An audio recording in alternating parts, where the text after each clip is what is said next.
Naniniwala po ba kayo mga kapatid na mabuti ang Diyos? God is good.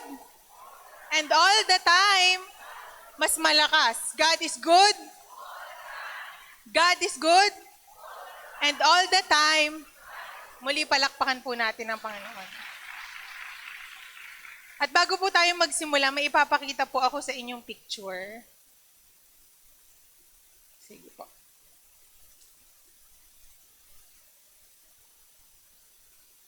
Ayan. Yung una. Yung unang picture po, paki-flash na lang. Ayan.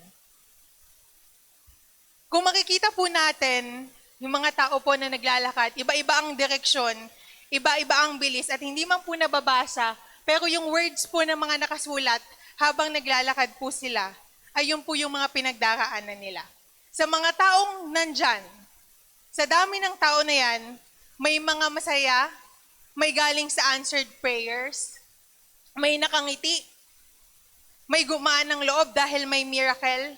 Pero sa mga tao ding nandyan, maraming malungkot, may nakaranas ng rejection, may iniwan, may naghihintay, at may nakakaramdam na pagod. At kung titignan po natin kagaya niyan, sa bulwagang ito ngayon, ganyan din tayo. Maaaring maayos po yung kasuotan natin sa umagang ito.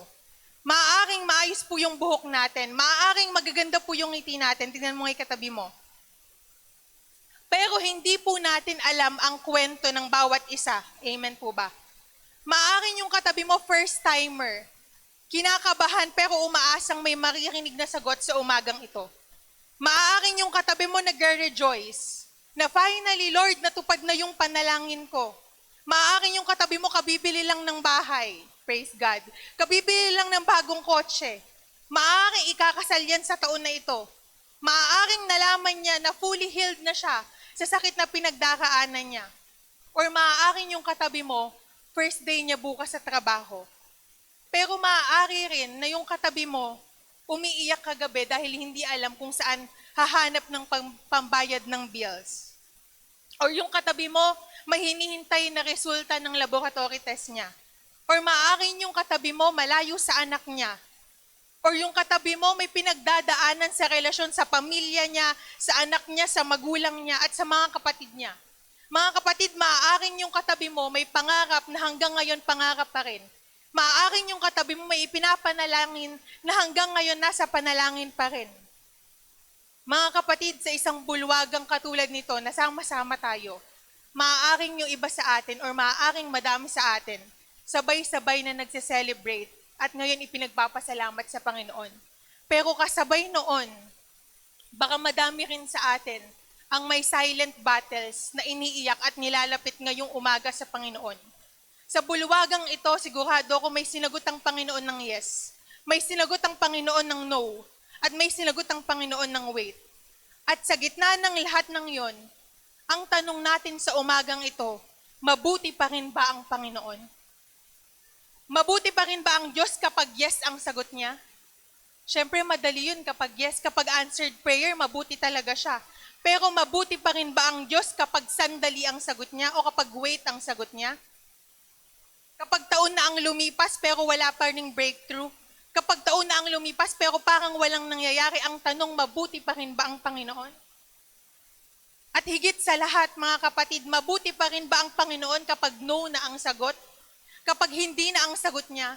Kapag ang daming opportunities na hindi na para sa'yo? Kapag hindi niya ibinigay yung ipinagdarasal natin? Kapag hindi nangyari yung inaasahan natin, ang tanong, mabuti pa rin ba ang Diyos sa sandaling hindi na ang sagot niya? At iyan po ang pag-uusapan natin sa umagang ito. Pakisabi sa katabi mo, God is good. Isa pa, God is good. Ang main text po natin ay magmumula sa Romans 8:28. Sabay-sabay po nating basahin. Alam nating sa lahat ng bagay ay gumagawa ang Diyos para sa ikabubuti ng mga nagmamahal sa Kanya, silang mga tinawag ayon sa Kanyang layunin. Yung English version naman po. Romans 8:28, and we know that for those who love God, all things work together for good for those who are called according to His purpose. Let us thank God for the reading of His Word. So mga kapatid, lagi nating nakikita or ilan sa inyo nakikita yung verse na to at nakikita ito bilang motivation o pampalakas ng loob. Pero bago natin ideklara yung power ng Romans 8:28, tignan muna natin yung konteksto ng text na ito. Unawain muna natin yung konteksto na ito. Ito po ay isinulat ni Apostle Paul. Ito po ay sinulat ni Apostol Pablo para kanino? Para sa mga Kristiyanong nasa Roma o para sa mga believers na nasa Rome. Ang Rome po noon, by context lang po, ay sentro ng kapangyarihan. Pero ito po yung lugar kung saan hindi po ligtas ang mga mananampalataya. Dahil ang mga Christian sa panahon na iyon, sila po ay minority or nasa ilalim po ng pressure at may banta ng pag-uusig. Meaning, in short, hindi po sulat yung text na ito para sa komportableng mga mananampalataya. Ito po ay sulat para sa mga Kristiyanong nasa lugar kung saan hindi sila tanggap. At si Pablo po mismo na nagsulat ng Romans na isang mananampalataya ni Kristo ay dumaan sa pagkabilanggo, pambubugbog at matinding pagtanggi dahil sa kanyang pananampalataya sa lugar na ito. Kaya nang sabihin po sa verse na yon, na alam nating sa lahat ng bagay ay gumagawa ang Diyos, hindi lang po yung simpleng motivation natin. By context po, hindi lang po yung simpleng pampalakas ng loob para sa mga Kristiyano. Iyon po ay deklarasyon ng isang tao na may pinagdadaanan pero sigurado sa kabutihan ng Panginoon. Sa Romans 8, verse 28 po, bago mag-28, usapin po muna ng pagdurusa ng daing at sufferings ang Romans 8 bago po mag-28. Ibig sabihin, sa konteksto po ng Romans 8:28, hindi agad tagumpay ang naranasan ng mga mananampalataya nung panahon na yon at maging sa panahon natin. Kung hindi, dumaan din po sila sa sufferings at paghihintay. Kaya po nang sabihin niyang, and we know, hindi po iyon nakabase sa nararamdaman niya, kung hindi sa pagkakilala po nila sa Panginoon. Dahil again and again po, uulitin sa pulpitong ito, hindi po ticket ang pagiging Kristiyano para hindi po tayo makaranas ng mga sufferings, trials, and challenges sa buhay na ito. Amen po ba? Hindi po pinangako ng Diyos na magiging madali, pero sinabi niya sa lahat ng pagdadaanan natin, lagi natin siyang kasama. So kaya ko po ito ipinapaliwanag para po maintindihan natin na yung context po ng Romans 8:28 ay hindi lang para palakasin yung loob natin. Kasi ito po ay declaration ng mga taong may pinagdaanan pero sigurado po sa goodness ng ating Panginoon. And again po, pag sinabi pong all things sa verse na yon, ang tinutukoy po ng verse na yan ay hindi lang blessings, kung hindi pati yung persecution, weakness, unanswered prayers, at maging yung mga panghihina. Sa verse po na ito, yung all things na tinutukoy, hindi lang po tungkol sa blessing. Lahat po, kasama ang positibo at negatibo, all seasons po ay tinutukoy. Sa verse na ito, yung masaya, yung malungkot, yung mahirap, yung masakit, yun po ang tinutukoy sa Romans 8:28. Kaya ang verse na ito ay hindi po pangako ng komportableng buhay. Kung hindi ka tiyakan kahit anong pagdaanan mo, basta't ang Diyos ang kasama mo, walang masasayang dahil ang lahat ng iyon ay may layunin sa buhay natin, whether it is a blessing or it is a pain. At kung ang mga Kristiyano po sa pangapanahon na inuusig sila, ay kaya pa din nilang sabihin na alam nila ang kabutihan ng Diyos, what more po tayo bilang mga Kristiyano na nabubuhay sa paghahari ni Kristo. I'm sure mas kaya po nating sabihin ang kabutihan niya sa buhay ng bawat isa sa atin. Amen po ba? Pakisabi nga ulit sa katabi mo, God is good. So unang puntos po natin, sabay-sabay po nating basahin. He is good in the yes. Madali pong magpuri kapag ang sagot ng Diyos ay oo. Amen po ba? Kapag natanggap ka sa trabaho, kapag dumating na yung breakthrough mo, kapag gumaling ka sa sakit mo, kapag nabayaran na yung utang mo, kapag gumaling yung mahal mo sa buhay, kapag yung matagal mo nang pinapanalangin ay finally nangyari, madaling sabihin ang salamat, Lord. Madali ang worship kay Lord. Madali magtaas ng kamay para sa Panginoon. Amen po ba? Pero wag po nating maliitin yung yes ng Panginoon. Sa bawat oo ng Diyos, hindi po ito aksidente or hindi po ito dahil swerte lang tayo. Hindi din po ito coincidence lang. Ito po ay tugon ng Diyos sa ating. Ang yes ng Diyos ay dumaan pa rin po sa kalooban niya at dumaan pa rin po sa karunungan niya at dumaan pa rin po sa tamang timing niya. At higit sa lahat, dumaan pa rin ito sa pagmamahal at biyaya niya. At minsan hindi natin alam kung ano yung nilalaban ng Diyos para lang makakating sa atin yung yes. Hindi mo alam kung anong pinto yung sinara para lang mabuksan yung tamang pinto para sa atin. Hindi mo alam kung anong panganib yung inalayo ka ng Panginoon para maprotektahan ka. At hindi mo alam kung ano yung proseso na inayos niya para dumating yung sagot na yes sa buhay natin. Kaya kapag sinabi ng Diyos ang yes, hindi lang po ito sagot sa panalangin natin.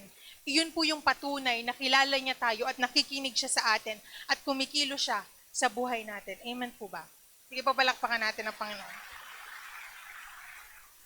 At ngayong umaga, may pag-uusapan tayong isang yes ng Panginoon. Isang yes na nagbago ng buhay. Isang yes na narinig ng Panginoon at isang yes na nagpahinto kay Jesus kahit sa gitna ng mission niya at ng paglalakad niya papunta sa krus ng Kalbaryo. Sabi sa Mark 10:46-52. Sabay-sabay po nating basahin. Dumating sina Jesus sa Jericho. Nang paalis na siya sa Jericho kasama ang kanyang mga alagad at marami pang iba, may nadaanan silang isang bulag na nakaupo sa tabi ng daan at namamalimos. Siya'y si Bartimeo na anak ni Timeo. Nang marinig ng bulag na ang nagdaraan ay si Jesus na taga Nazaret, sumigaw siya ng sumigaw, Jesus, anak ni David, mahabag po kayo sa akin. Pinagsabihan siya ng mga taong naroroon upang tumahimik. Ngunit lalo pa siyang nagsisigaw, anak ni David, mahabag po kayo sa akin. Tumigil si Jesus at kanyang sinabi, dalhin ninyo siya rito, at tinawag nga nila ang bulag.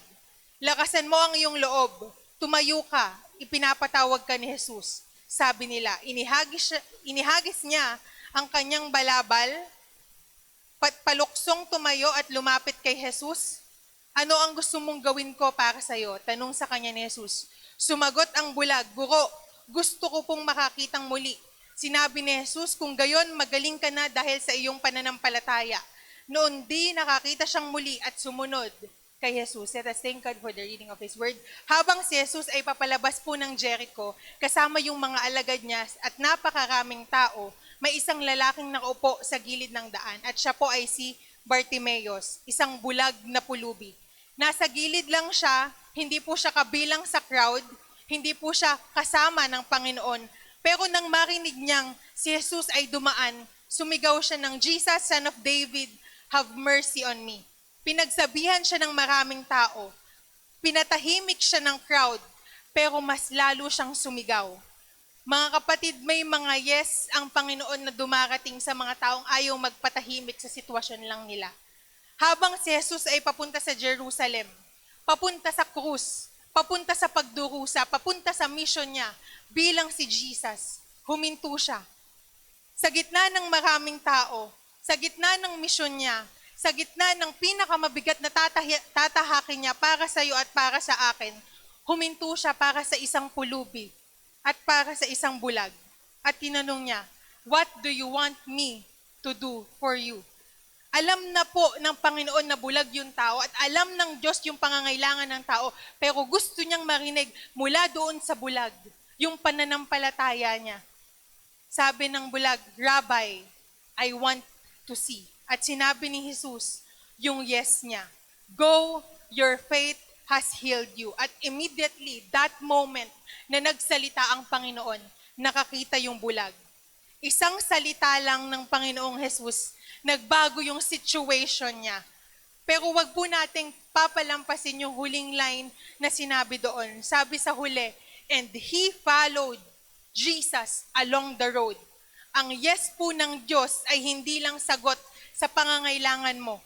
Ito din po ay paanyaya ng pagsunod niya sa kalooban niya. Mga kapatid, kapag sinabi ng Diyos ang oo sa buhay natin, anumang aspeto yan ng buhay natin, hindi lang ito para gumaan yung sitwasyon mo, kung hindi para ilapit ka sa Kanya at makita sa buhay mo kung sino yung Diyos na nagpagaling sa iyo at yung Diyos na pinupuntahan mo sa lugar na ito.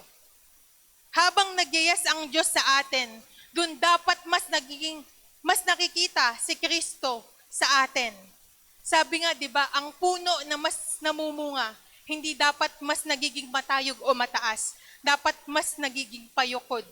The branch that bears the most fruit bows the lowest. Ang tunay na ebidensya ng yes at pag-oo ng Panginoon ay hindi lang blessing sa buhay natin na nakikita natin, kung hindi humbleness at obedience sa buhay natin patungo sa Panginoon. Amen po ba? Sabihin mo nga sa katabi mo, obedience. At kung ngayong araw na ito, may mga pagod sa ating lahat. Sino dito pagod na? Sa mga aspeto natin sa buhay natin. May mga naghihintay na believer. May mga umaasang anak ng Diyos. Alalahanin po natin ito. Kung si Jesus habang papunta siya sa krus ng Kalbaryo ay huminto para kay Bartimeus, walang panalangin po ang hindi niya kayang marinig at walang taong masyadong maliit para hindi niya pansinin.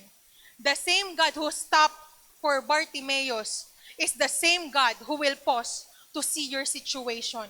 At kapag sinabi ng Diyos ang yes, ang nasa gilid na kagaya ni Bartimeus ay nagiging nasa gitna at sumusunod kay Jesus. Ang dating bulag ay nagiging witness ng tunay na kabutihan ng Panginoon. At ang dating pulube ay magiging tagasunod ni Jesus. Mga kapatid, sa hulit-huli, He is good in our yes. Sabihin mo nga sa katabi mo, He is good in the yes. Pangalawang puntos, sabay-sabay po nating basahin. Mga kapatid, hindi lahat ng sagot ng Diyos ay oo. Minsan ang sagot niya ay wait. Minsan ang sagot niya ay sandali. At doon tayo nahihirapan. Amen po ba? O ako lang nahihirapan maghintay? Madali magpuri sa Panginoon kapag may resulta. Madali magpasalamat sa Panginoon kapag may progress kang nakikita. Madali magtiwala kapag may nakikita po tayo. Pero paano kapag wala tayong nakikita? Kaya pa rin po ba nating magtiwala? Kapag araw-araw parehas yung sitwasyon natin, kapag taon na ang lumipas pero nandyan pa rin yung sakit na madalas nating pinapanalangin, kapag parang ikaw na lang yung hindi sumusulong, parang ikaw na lang yung walang progress, ang wait po ay isa sa mabigat na sagot ng ating Panginoon. Bakit? Dahil po sa wait wala tayong control. Sa wait wala tayong nakikitang timeline. Sa wait walang kasiguraduhan kung kailan. At doon madalas nasusubok yung pananampalataya natin. Pero wag natin maliitin yung wait ng Panginoon kagaya ng yes niya. Ang wait po niya ay hindi kawalan ng kapangyarihan niya. Ang wait po niya ay hindi pagka-late niya. Ang wait po niya ay hindi pagkalimot niya. Ang wait po niya ay pagtatrabaho niya sa buhay natin. May ginagawa ang Diyos. Habang walang pagbabago, wala man tayong nakikitang pagbabago sa labas, siguradong may binabago po siya sa puso natin. Habang naghihintay tayo ng sagot, inaayos po niya yung timing natin. Minsan yung yes ng Diyos, nagpapasaya po sa atin. Pero yung wait ng Diyos, yun po yung nagpapalalim sa atin. Yung yes po yung nagbabago ng sitwasyon, pero yung wait po yung nagbabago ng puso. Amen po ba? At ngayong umaga po, pag-uusapan natin ang isang wait naman na tumagal ng 12 taon.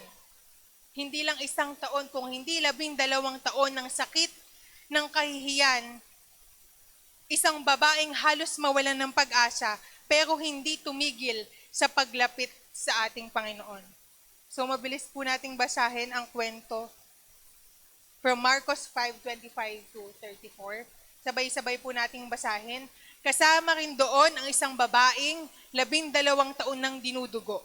Hirap na siya sa sakit na iyon at marami ng doktor ang sumuri sa kanya. Naubos na ang kanyang ari-arian sa pagpapagamot, ngunit hindi pa rin siya gumaling. Sa halip, lalo pang lumala ang kanyang karamdaman. Nabalitaan niya ang tungkol kay Jesus, kaya't nakipagsiksikan siya hanggang sa makalapit sa likuran ni Jesus. At hinipo ang damit nito, sapagkat iniisip niyang mahipo ko lang ang kanyang damit, gagaling na ako. Agad ngang tumigil ang kanyang pagdurugo at naramdaman niyang magaling na siya. Naramdaman naman ni Jesus na may kapangyarihang lumabas sa kanya, kaya't bumaling siya agad sa mga tao at nagtanong, "Sino ang humipo sa aking damit?" Sumagot ang kanyang mga alagad, "Nakikita po ninyong napakaraming nagsisiksikan sa paligid ninyo.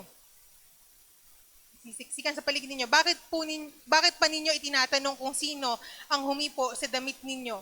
Subalit patuloy na lumingon-lingon si Jesus sa paghahanap sa kung sino ang humipo sa damit niya. Palibhas ay alam ng babae ang nangyari. Siya ay nanginig sa takot na lumapit kay Jesus, nagpatira pa at ipinagtapat ang katotohanan.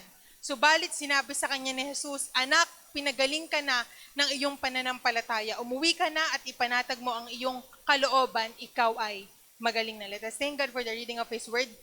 So mga kapatid, hindi lang po ito simpleng sakit. Sa kultura po ng mga Hudyo, yung babaeng tuloy-tuloy na dinudugo for 12 years ay tinuturing pong ritually unclean sa Levitical law.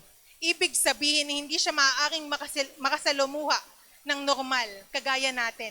Ang sino mang humawak sa kanya ay i-consider ng society na marumi na rin.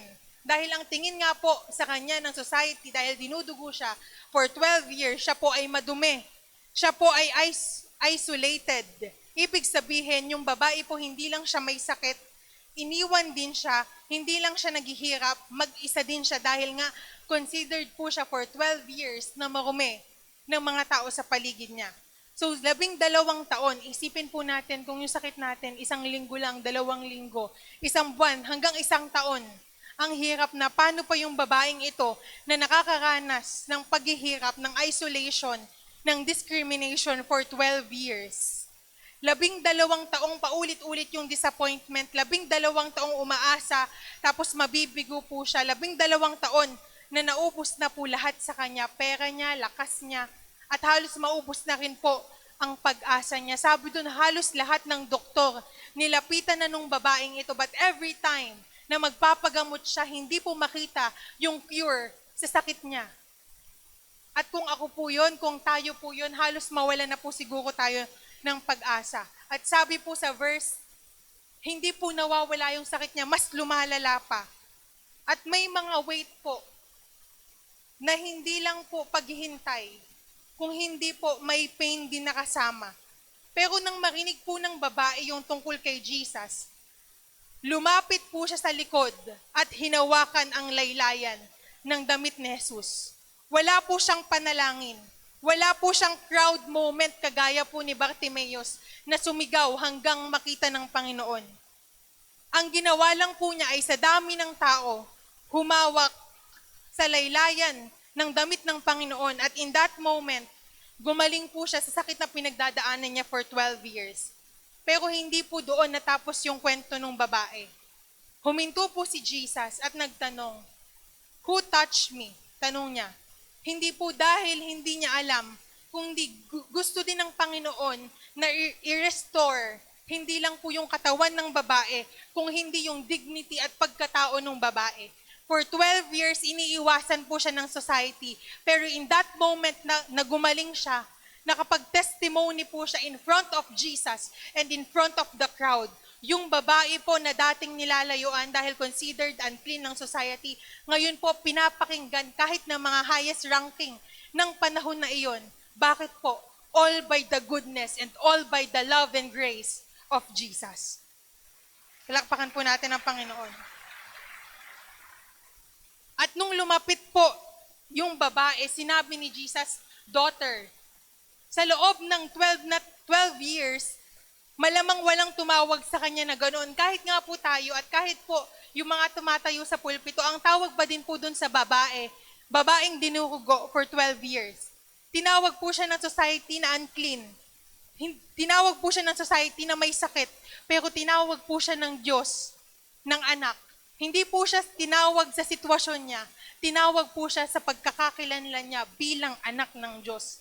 At in that moment po, hindi lang healing yung natanggap niya, kung hindi bagong identity mula sa ating Panginoon.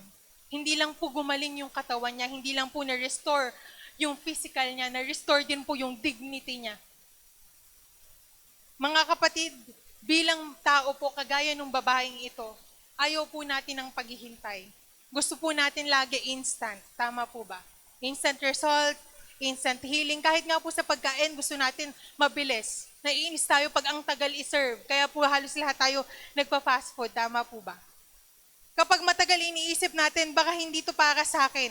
Baka nakalimutan ako ng Diyos. Baka hindi niya ako mahal. Pero ang wait po ng Panginoon ay hindi patunay na wala ang Diyos. Ang wait po ay patunay na may ginagawa siya na mas malalim pa sa nakikita natin. At bilang mga Kristiyano, mas lalo tayong sinusubok ng paghihintay. Amen po ba? Dahil alam po natin na kaya niyang gawin agad. Alam po natin na makapangyarihan siya at alam po natin na isang salita lang ng Diyos, tapos na at mababaling na yung situation natin. Pero madalas po, pinipili ng Diyos ang proseso. Bakit? Dahil sabi nga po natin kanina, ang yes, nagbabago ng sitwasyon, pero ang wait, nagbabago ng pananampalataya. Ang yes po, nagpapasaya sa atin, pero ang wait po, ang nagpapalalim sa atin. Ang yes po, ang nagbibigay ng himala, pero ang wait po, ang bumubuo ng character po natin. Kung agad gumaling yung babae na dinudugo for 12 years, ang makikita lang po natin sa story ay healing ng Panginoon. Pero dahil 12 years siyang naghintay, naging testimony siya hindi lang ng healing, kung hindi ng pagtsatsaga, pananampalataya at pag-asa, all by the goodness of God. Sige po, palakpakan po natin ng Diyos. At paalala lang po sa bawat isa sa atin, habang tayo ay naghihintay, hindi po tayo pinaparusahan ng Diyos. Hindi po tayo kinakalimutan ng Diyos, hindi po tayo iniiwasan ng Diyos. Tayo po ay hinuhubog ng Diyos para sa layunin niya sa buhay ng bawat isa sa atin. At kapag dumating po yung sandali, at isang hawak lang, isang salita lang niya, kayang-kaya niyang baguhin ano man yung situation na pinagdaraanan natin. Sabi nga natin kanina, hindi natin alam yung kwento ng isa't isa. Maaaring may iba't ibang pinagdadaanan yung katabi mo. Maaaring may iba't ibang pinagdadaanan yung pamilya ng katabi mo. Pero maniwala at magtiwala pa rin tayo sa Panginoon. Dahil sa kanyang mga gawa, lahat po yun ay para sa layunin niya. Kaya kung tayo po ay nasa wait ngayon, huwag sana tayong sumuko, huwag sana tayong umalis, huwag sana nating bitawan yung laylayan ni Jesus. May nabasa nga po ako, sabi, sabay-sabay po nating basahin.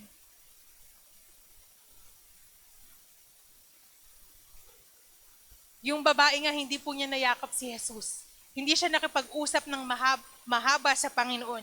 Hindi po siya nakapag-speech sa Panginoon. Hinawakan lang po niya yung laylayan niya. At sapat na yung laylayan ng Panginoon para pagalingin siya. At mga kapatid, minsan, hindi man po malakas yung pananampalataya natin. Minsan po, pabulong man yung prayer natin na, Lord, hindi ko na kaya. Minsan, hindi po buo yung loob natin. At minsan, talaga pong halos hindi na tayo makapanalangin. Pero ang himala po ay hindi nakadepende sa lakas po ng kapit natin. Nakadepende po ito kung sino yung kinakapitan natin. At kahit po yung kapit natin sa Panginoon ay pagod na, may halong doubt, may halong luha, kung si Jesus pa rin yung hawak natin, hindi po tayo pababayaan. Amen po ba? Kaya kung nasa wait po tayo ngayon, kung pakiramdam natin 12 years yung problema natin, kung pakiramdam natin walang nangyayari, huwag mong bitawan ang laylayan ni Jesus. Hindi dahil malakas ka, kung hindi dahil siya yung malakas. Because God is good in the waiting. Sabihin mga sa katabi mo, God is good in the waiting.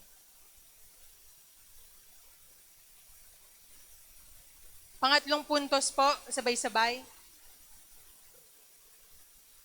At ito po yung pinakamahirap paniwalaan. Madaling sabihin kapag God is good, kapag yes. God is good kapag wait. Pero paano pag hindi na yung sagot? Mabuti pa rin ba ang Diyos? Paano pag matagal yung pinagpe-pray mo pero hindi binigay? Paano pag umaasa ka pero hindi matuloy? Paano kapag hindi ka gumaling sa sakit na pinagdaraanan mo? Paano kapag ginawa mo naman ng tama pero hindi pa rin ikaw? Hindi pa rin yun ang kinadatnan mo? Paano kapag nagtiwala ka pero nasaktan ka pa rin? Paano kapag nag-fast ka, nag-pray ka, umiyak ka, pero hindi pa rin nangyari yung pinapanalangin mo para sa iyo at para sa pamilya mo? Mabuti pa rin ba ang Diyos? Masakit po ba ang no? Ang no ng Diyos, it will always feels like rejection. It will always feels like silence of Jesus. It will always feels like abandonment. At doon po, mas masusubok yung faith natin. Hindi sa yes, hindi sa wait, kung hindi sa no. Kapag ang sagot ng Diyos ay hindi na ayon sa gusto natin. Kapag ang plano niya ay hindi tugma sa gusto at plano natin, kapag ang direksyon niya ay kabaliktaran ng inaasahan natin, mabuti pa rin ba ang Panginoon? Mga kapatid, kahit sa no, mabuti ang Diyos. At bago tayo magreklamo sa no natin or no ng Panginoon sa atin, tignan muna natin kung sino ang unang nakaranas nito. Sabay-sabay po nating basahin. Ama ko, kung maaari po ilayo ninyo sa akin ang kopang ito ng paghihirap. Ngunit hindi po ang kalooban ko kung hindi ang kalooban nyo ang mangyari. Isa pa. Marcos 14:36, nanalangin siya, Ama ko, magagawa mo ang lahat ng bagay. Alisin mo sa akin ang paghihirap na ito, ngunit hindi ang kalooban ko kung hindi ang kalooban mo ang masusunod. Ang prayer po na ito ay mismong galing sa ating Panginoon. Mga kapatid, sa Gethsemane po, hindi natin nakita yung makapangyarihang Jesus na naglakad sa ibabaw ng tubig. Hindi natin nakita yung Jesus na pinapalakpakan ng mga tao. Nakita po natin si Jesus sa Gethsemane na nag-iisa, nakaluhod at dumadaan sa matinding bigat. Sabi niya sa kanyang ama, Lord, kung maaari mong alisin yung cup of suffering na ito, alisin mo. Ibig sabihin, alam niya yung pagdadaanan niyang sakit. Ibig sabihin, alam niya yung pagdaraanan niyang takot. Alam niya yung pagdaraanan niyang bigat. Totoo po yung naging struggle ni Jesus on the way to the cross. At kung may isang taong pwedeng sabihan ng Ama na sige anak, hindi mo na kailangan maghirap. Si Jesus ang deserving doon. Pero alam mo ba ang sagot ng Panginoon? Dahil natuloy ang cross of Calvary, ibig sabihin, nag-no ang Panginoon. Tinuloy ang cross 2,000 years ago. Si Jesus na nagligtas para sa iyo at para sa akin ay natuloy. Habang hindi natin alam yung kasalanan natin, habang hindi natin alam yung pagkakamali natin, pinili ng Diyos ang krus ng Kalbaryo. Hindi pa man natin alam noon. Hindi pa man tayo humihiling ng tulong noon. Pero siya po yung nagpawis ng dugo para sa iyo at para sa akin. Tayo pong lahat yung may kasalanan. Tayo pong lahat yung nagkulang. Tayo po yung nagkasala. Tayo po yung nagfail. Tayo po yung bumagsak. Pero siya po yung nagbayad at siya po yung nakaranas ng no na ito ng kanyang ama. Bilang tao po, nagtatampo tayo kapag hindi po nasusunod yung plano natin.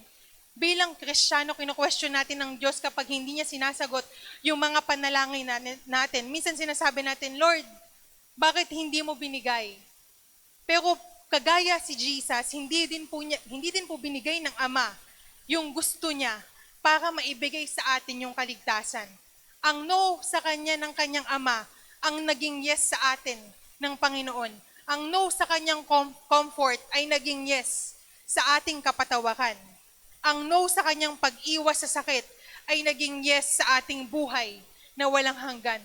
Kung sinabi ng Ama ang yes kay Jesus, walang cross. At kung walang cross, walang kapatawaran. At kung walang kapatawaran, wala tayong buhay at wala tayong pag-asa at buhay na walang hanggan.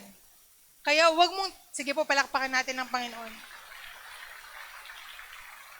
Kaya kahit feels like rejection ang hindi ng Panginoon, huwag sana nating makitang masamang bagay ang hindi ng Panginoon. Minsan ang no niya ang pinakamatinding patunay ng pag-ibig niya.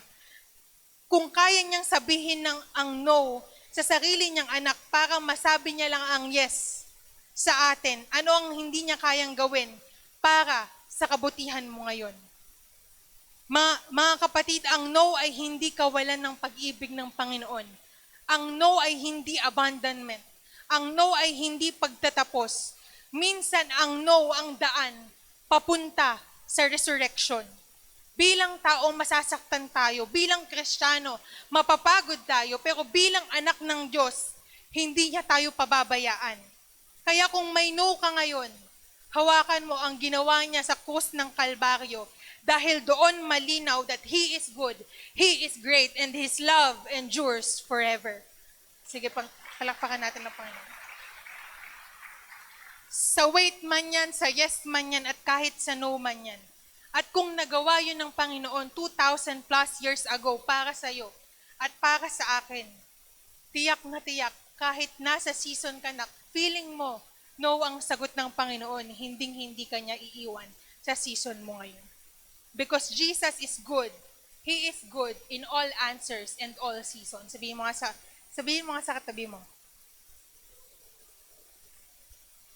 Napag-usapan natin ng yes, napag-usapan natin ng wait, napag-usapan natin ng no. At kung susumahin natin lahat, hindi nagbabago ang Diyos, depende sa sagot niya. Mga kapatid, tandaan niyo po ito, kapag yes ang sagot ng Diyos, mabuti pa rin siya. Kapag wait ang sagot ng Panginoon, mabuti pa rin siya. Kapag no ang sagot ng Panginoon, mas mabuti pa rin siya. Ang kabutihan ng Diyos ay hindi nakadepende sa sitwasyon mo. Ito ay nakadepende sa karakter niya. Muli, ang kabutihan ng Diyos ay hindi nakabase kung nasaan ka o nasaang situation ka ng buhay mo. Ito ay nakadepende pa rin sa karakter niya. At ang karakter niya ay nakita natin sa mga breakthrough na hindi natin inaasahan, sa mga paghihintay na humubog sa atin, at higit sa lahat, sa krus ng Kalbaryo 2,000 years ago. Kung sa yes, nakita mo ang provision, kung sa wait, nakita mo ang pagtuturo, at kung sa no, nakita mo ang mas malalim na layunin niya.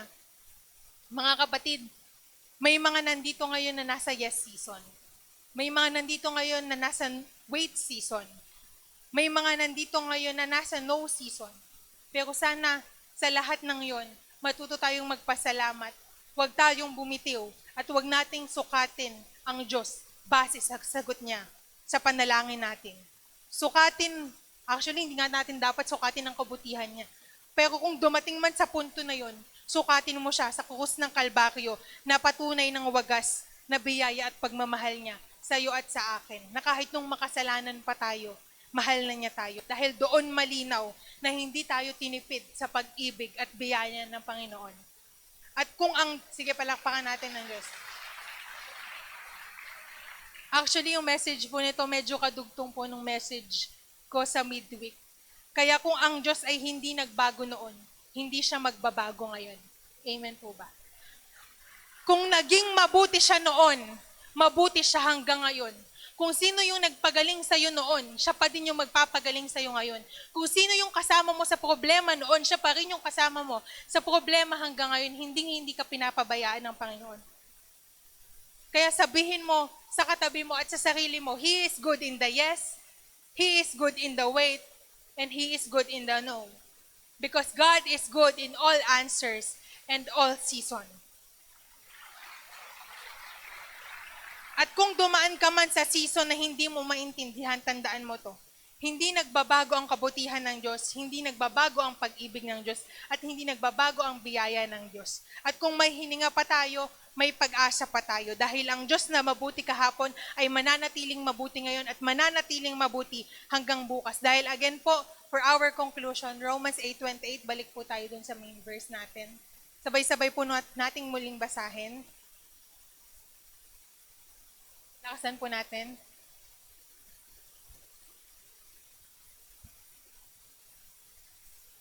Hindi sinabi na all things are good, hindi sinabi na all things ay masaya, hindi sinabi na walang sakit. Ang sinabi doon, in all things, God works. Sa yes, gumagalaw siya.